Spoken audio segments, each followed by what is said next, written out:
I've been doing these interviews, or at least over Zoom, since March, and we've been talking with songwriters a lot about just the writing process, since we've all been quarantined. How well do you write with big expanses of time, or are you better on writing with deadlines? We operate very well with our due date being in the studio and working with Adrian, he's going to get the job done, coupled with my wanting to continue to come back and kind of paint and, embellish here and there. Once we're in the studio, we kind of have a way of getting things done efficiently, in the best way that, we kind of know how. Yeah. So Eric, I guess just to follow up then, if someone says to you, I need this in 24 hours, are you the kind of person that says, do you thrive on that? Or is it with that kind of pressure with writing? I'm sorry. Yeah. Most definitely. I do. I operate quite well under pressure, actually. I don't like being there. I do not like, being rushed or having a due date within a 24-hour period. But I'm just the type of guy who is going to give my all and be in the moment, as I am called to be. And, fortunately, I'm very thankful that,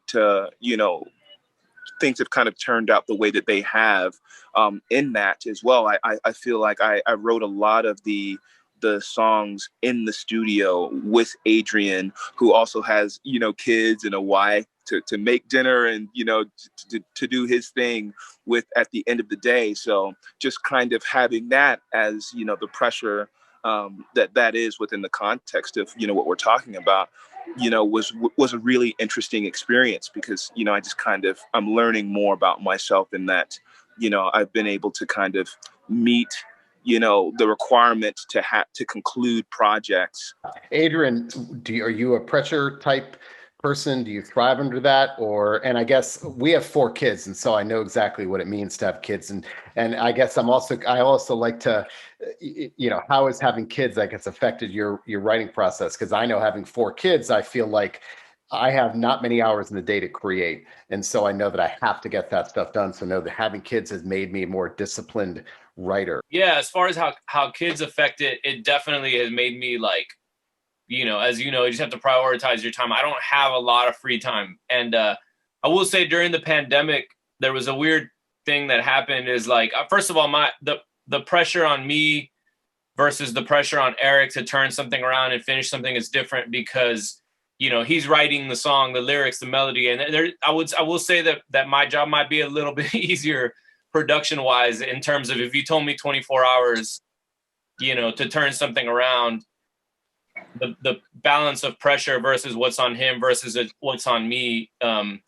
might be a little bit heavier on what people are gonna play around a campfire in 100 years is colors on acoustic guitar and singing that, and they're not gonna be like, oh man, and then that delay part that's on the piano, you know what I mean? Like right. A little bit less. So I can operate under those because my life I've learned to adjust like that. I have as you said with kids, I don't have a lot of free time. So when I have it, I have to maximize it, and, but I will say that it affected me during this pandemic at the very beginning of it all.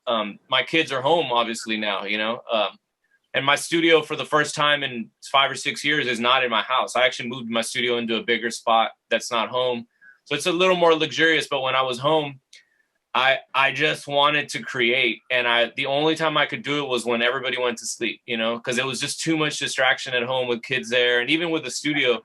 So at night, I for 2 months just went every night and had a glass of wine, a couple of beers, and every night the only thing my attention span could do was hip hop loops. I was just doing these loops and just having fun getting that. It felt like, but I also have learned that I never throw any ideas away.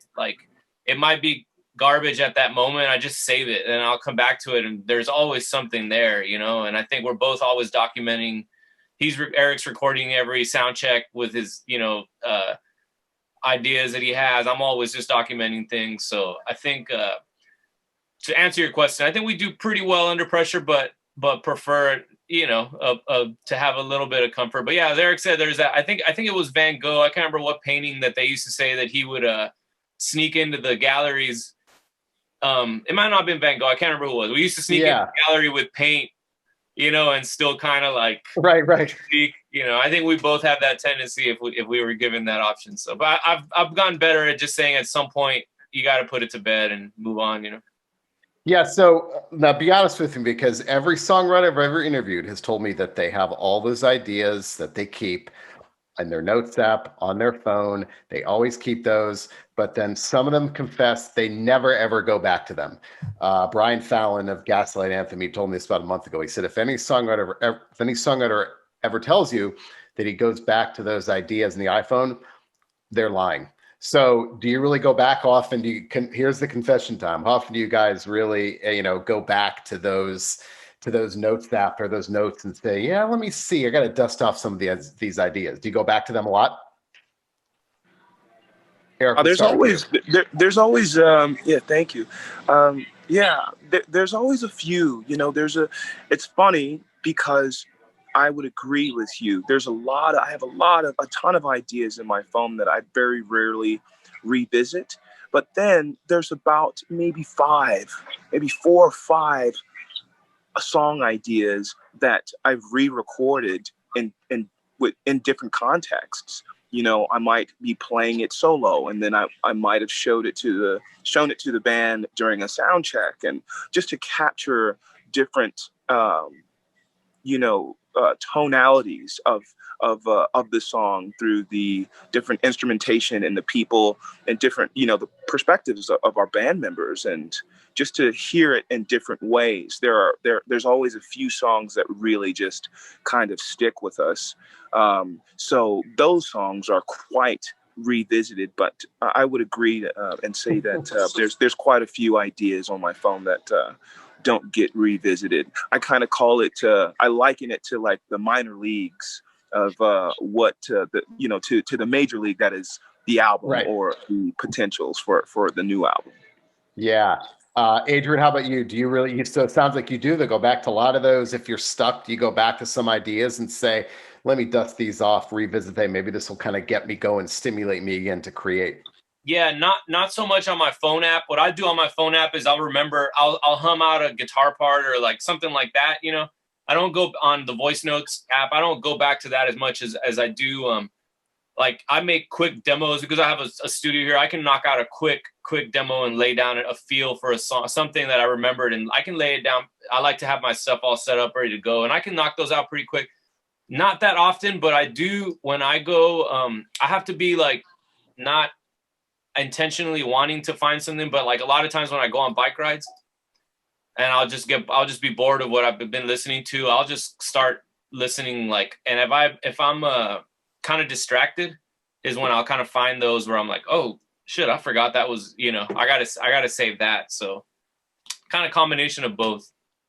So you brought up bike riding. I was going to ask you this later, but we'll talk about this now, the role of motion in the creative process. A lot of songwriters have told me how many ideas they get on walks, when they're gardening, when they're hiking, when they're biking. I interviewed Stone Gossard from Pearl Jam about a month ago, and he has this whole theory about cadence, about bipedal movement, about how the movement of the limbs creates rhythm. And he gets so many song ideas when he's doing those kind of things. So how often does that happen to you when you're biking, when you're walking?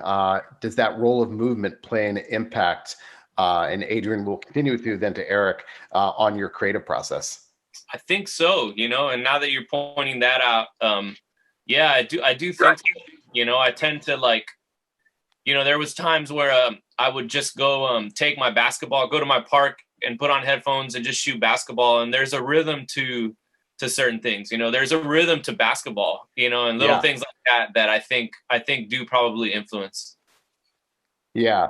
How about you, Eric? Does that happen? How often does that happen with you? The role of movement, whether it's, walking, running, biking, hiking, gardening, any of that stuff? Completely, 100%. When I have, when there's an idea, like say, I go to the studio and Adrian shows me a new track that he just kind of demoed out really quickly. I'll kind of roll through a kind of a freestyle of a song idea to then take home. And what I'll do is I'll throw these headphones on, my Bluetooth headphones, and, grab my tea, and I will go for a long walk and just continue to listen to the idea over and over, just walking through, the city. I'm very attracted to the infrastructure of like a massive like metropolitan city. So I really enjoy walking through Austin and, just kind of scoping the physicality and the beauty of this place in general, and just kind of allow myself subconsciously to kind of go into dream world. Or if if we're getting close to needing to record it, I'll go on a long run. I've gone on like 6.5 mile runs, listening to song ideas and writing that way to then get home and, solidify the vibration that, was, that emanated in that. So, yeah. Adrian, and I think we'll follow, Eric, I'll ask you this next, but Adrian, since March against, as I'm doing these interviews, a lot of songwriters told me, or creative people in general, have told me how difficult it's been to create. And the theater, actually, Eric, you'll appreciate this. The theater critic for the Washington Post, Peter Marks, wrote an article a couple weeks ago about how Shakespeare wrote King Lear during the plague, and he's anticipating all of this great art to come out of the pandemic. But I don't think any songwriter has told me, maybe one since March, that this has been a prolific time. In fact, it's been the exact opposite. It's been really difficult to create. So Adrian, we'll start with you. But is it difficult for you to create in times of anguish, heavy weight? Yeah, I remember reading that about Shakespeare and at the beginning of quarantine and I actually felt really, like I said, really inspired at the beginning of it. I do think that there's been some low points where I just don't feel it. There was just some days where I just pick up a guitar and like, just, I end up just going on YouTube and like practicing guitar, just little exercises and things. There's days where that have felt heavy. And then I read this rebuttal about the Shakespeare thing, where it said, you have to put context into the Shakespeare thing. Like, we can't put that kind of pressure on artists that like, hey, Shakespeare wrote it, you should be able to do it. Cause it was like Shakespeare had wealthy donors, so that's one of the things that article talked about, was like people were paying his bills. Right. So it's kind of like he could have written that during the plague, or he also just could have written it after the plague. So I read a little more context to that, but I will say I probably felt more inspired than not over the pandemic. But there's been some times where, man, I'm just not feeling music like for a couple of days, or I'm not feeling like working on music. I'll just I've been distracted. I've had other things going on, but so combination of both, but probably more able to work than I thought. And just really quickly, that's probably what I've heard the most of, is at the beginning, people had this intense output, but after a couple of weeks or a month, they kind of shut off, like what you were saying. So Eric, how about you in those times? Is it difficult or is it easier to write? I never really started making music generally to present it necessarily, or to like have content to connect with others. It was always a therapeutic kind of, going inside myself, so to speak. And, life continues. It just goes on. And to be honest, as far as now having the pressure to produce content for other people to digest, it does feel that when we were on the road, just kind of being, in transit, I was actually coming up with more ideas here and there because we had more sound checks. We had more contact with each other as a band. And, so now it's more of a journaling process for me. And, music is just kind of my fuel. I still don't see it as this thing where, okay, like I have to hunker down now and, make something to, you know, change someone else's mind about something. It's always just kind of been a personal thing for me, as far as fuel for my own everyday life. So, you know, I just hope that at the end of the day, whatever comes from my heart, wherever I am, will touch someone else's. And to a degree, I have been fairly productive throughout the pandemic. And, you know, and thank God that, you know, we did have quite a bit of time in our, you know, traveling throughout Europe and around this country right before the pandemic, because I feel like there's been quite a few ideas that have been started and not completed in that process. So we kind of have some, you know, some fuel to kind of go off of, just, you know, based off of where we were before the pandemic. So Eric, are you writing the lyrics? I mean, on that pure practical level, you're writing the lyrics, and then what role does Adrian have? Adrian, what role do you have in that? The actual wordsmithing. So oh, go ahead. Yeah. Well, quickly. I'm writing all the lyrics and the melodies, and um, maybe you know, we both share the music, the musicality aspect of it. Like sometimes I'll come with a song on the guitar or an idea on the keyboard, or you know, and sometimes I'll have production notes as well. And then for the most part, Adrian produces those ideas, or he'll have, like he said, he mentioned he you know, during the pandemic he made the hip hop demos and just loops and uh, tracks. Especially in the beginning, he had these full, you know, elaborate tracks to share. And so I was able to take what he had and write the song on top of the instrumental. And I'll let him conclude Yeah, that go ahead, Adrian. statement. Yeah, it was one of the things like Eric was saying. I remember being on a flight. We were on a flight and might have been like to Europe. I don't remember. And Eric was like jamming on his headphones, and we landed. And I remember him saying, uh, he was like, "Man, we need to work on more music so I have something to listen to." And you know, it's like I remember that it wasn't like, you know, whatever it wasn't Marvin Gaye or whatever. It was listening to like our process. I remember him telling me like, "Man, I just need something new to listen to," which is where very much how we started working. But the process for that first album was before I met Eric. I had a few instrumentals that I had produced, and I didn't know I hadn't met Eric, and he didn't know who I was, and I didn't I had no context for like what keys are good for Eric. You know, coincidentally, he can sing in most freaking keys, you know, and some of those were pushing the top of where he had actually sang before, but no context for like what feels good for him or anything like that. So originally when we first started collaborating, I'd just be like, "Here, can you write a song?" And he would write something and we'd record it. Sometimes even in the studio, almost kind of freestyling. Like he would just have a note of, you know, notes of ideas, and some of them were developed like that. But we kind of became like officially became Black Pumas when we had knocked out a few of those, and those were cool, man. That was like Fire, Black Moon Rising, some of our early stuff.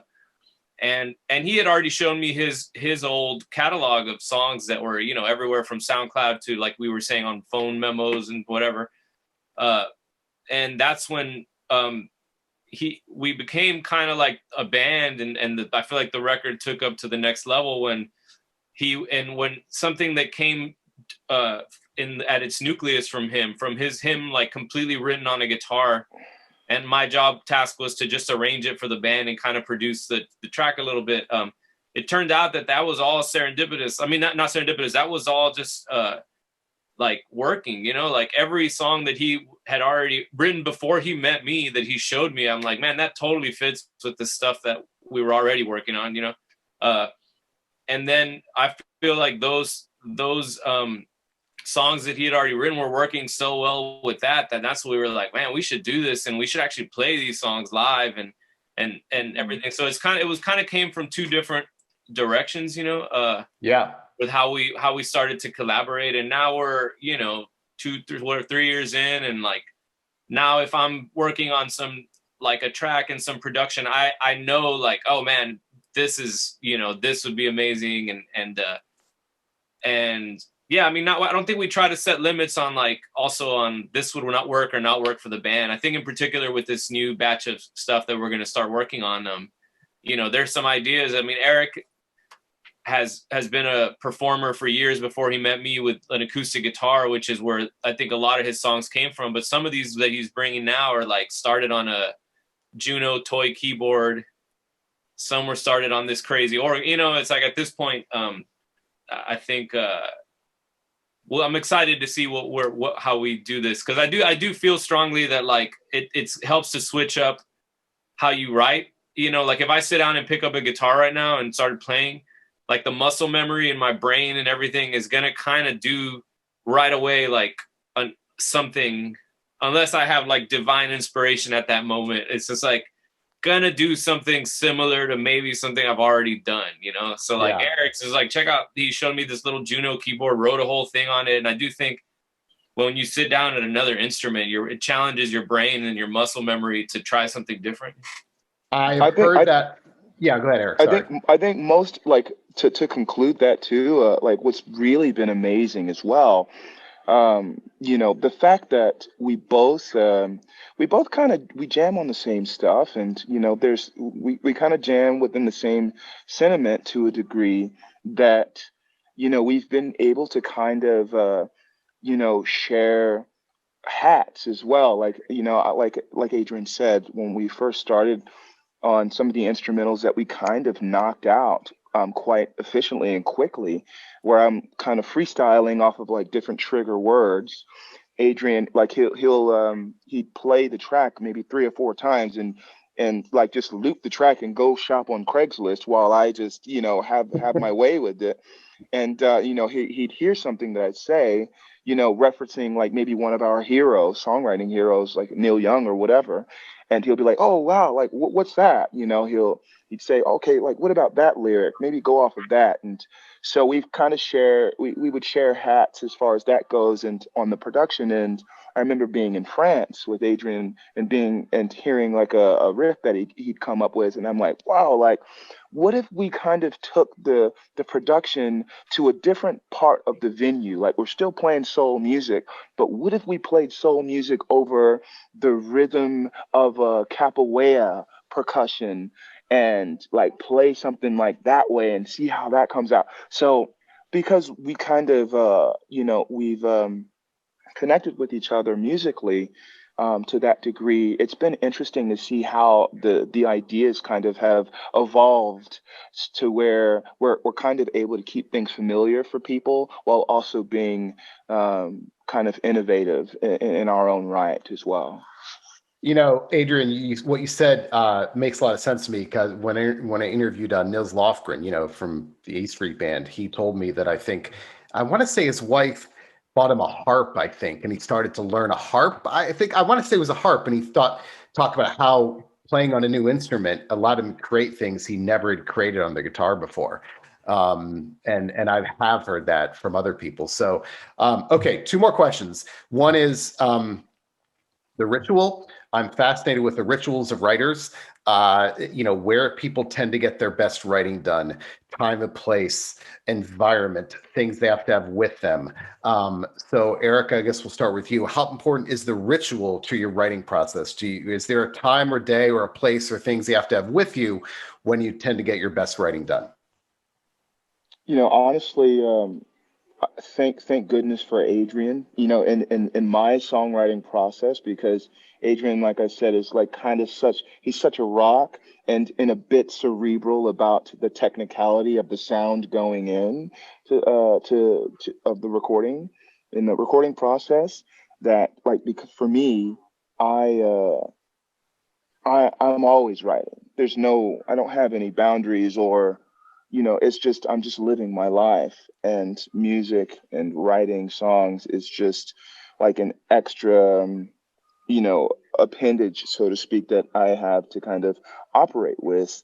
And in that, when it strikes, it strikes. Like I don't, I can't, I wouldn't qualify myself as you know, some kind of a professional guru at this. Like, I have no idea, you know, but when, you know, it comes, you just have to be, I'm just open. That's all I can say, is that I'm open to the inspiration.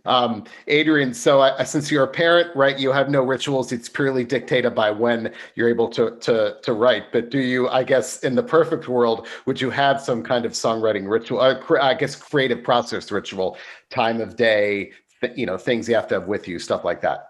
Yeah, I think because of my lifestyle, as family man, I've my day has shifted to like, I'm kind of a morning person. I like a strong cup of coffee. I like quiet mornings. I'll go out and, run, go for a bike ride. And I like nature. And my brain is definitely firing like in the morning, but that's not to say I can, we were on tour for a large part of the last year or whatever, year before this one, and a half. And like, I can shift to the nightlife too, but I think generally I've been programmed to be kind of a morning person toward that's when I'm feeling the stuff. But I also like I said, I can shift to kind of night. But in terms of ritual, like I don't know, I things can come randomly too. I mean, just because of what I do musically, one of the things that inspires me a lot is rhythm, like drums, and like I have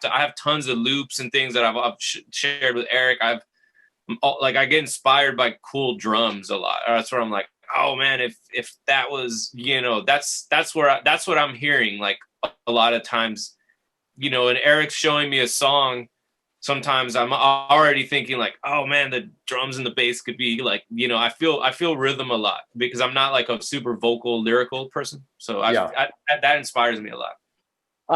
So I want to follow up with that because, gosh, this must have been 8 or 9 years ago. I interviewed Phantogram, and one of the guys in the band, the guy in the band told me that one of the rhythms he got from the songs was hearing, it was in upstate New York, hearing cars cross over one of those old wooden bridges, and the sound of the tires over the bridge gave him a beat idea. So as someone who likes those drum loops, how often does that happen when you're outside and you hear something, and whether it's, I don't know, it can be anything, and you go, oh, that's a rhythm, I got to get into that. My favorite brain rhythm game is the windshield wipers. I'll space out on the windshield wiper and superimpose a 6/4 rhythm on there, so it's like I'm always zoning out on that. Like I'll stop. My wife will be like, "Green light," and I'm like, "Oh shit!" I was gonna say, do you rent different cars to see if different cars have different rhythms, right? I hear a lot of the windshield wiper. Like if I'm stopped somewhere, I'll imagine like drums getting funky over a windshield wiper.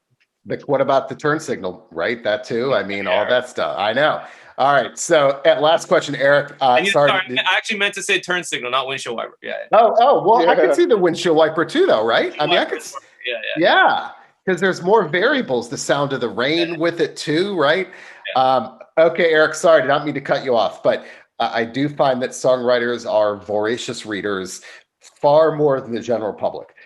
So you said you like to read, so I'd love to hear from who are your favorite writers, who do you like to read, and if those things ever influence your songwriting process as well. Yeah, I'll take snippets of different things from everywhere. I've been kind of fortunate to have, roommates and friends who are much more into, poetry and, in their songwriting. I have a friend who uses poetry, maybe the first line of a poem, in a T.S. Eliot or I made like a list of long poets, and like the biggest thing that I've taken away is just kind of being able to extract a line here and there to then dress, the message of a song with. In that, and for me, I really enjoy reading. So on a practical side, I really enjoy reading just about the technicality of songwriting and building the structure of a song. Like I said, I'm reading this book having to do with lyricless songwriting, because of the fact that when you show a song to people, what sticks first is the movement of the actual sound. You know, sound has a way of telling stories, and I'm learning that quite deeply right now. And um, outside of that, let's see. I really enjoy mythology. You know, I really enjoy using astrology as a framework or a point of reference in you know, the way that I relate to things energetically, and then just the science behind. I enjoy reading sciences into science about you know like we have songs like Black Moon Rising and All My Favorite Colors. Like you'll hear a lot of references to nature because Yeah. I'm just very moved by just the beauty of it, and not being able to kind of fully describe it. You know, I was reading about we have a new song that we kind of coined waves, so to speak, and um, I have recently been reading about um, the process of how like a bird oh man, what's what that I'm looking for, just the reaction, the innate reaction of a bird kind of taking off from the middle of the street when a car pulls up. You know, you see the birds kind of like fly off at the last minute, and it's just been interesting to see and like really dig into the concept and the idea of these quick tense, like these quick what is it, the muscle tensions that happen like when we um when we react to something, Yeah. just like I'm kind of blanking right now, but I just like to dig into things that like people normally don't dig into scientifically regarding the nature of our movement and process, and to then take that idea and relate it to whatever I'm singing about, that I may be able to do so from a perspective that maybe, you know, the next person may not have voiced it, and which is why, in conclusion, the source, Roget's The Source, is one of my favorite books of all time. Because like, you know, songwriting Wait, block. I'll tell you right now, songwriting block does not exist. wait, the You know, thesaurus. I just want to make sure I heard that right. The thesaurus is one of your favorite books of all time. one of my favorite books of all time, I've heard it all. I've never heard that before. Okay. namely the Roget's The Source, one of my favorite books of all time. I love that. Oh wow. So it's funny because you know, you mentioned poetry. So few songwriters I interview read poetry. And it reminds me, you know, you were alluding to that a little bit in that a good poet shows you something, maybe that bird or anything like that, in a way that you've never thought about it before. And that's why I love poetry, but so few songwriters read poetry. Um, but it sounds like you're a fan.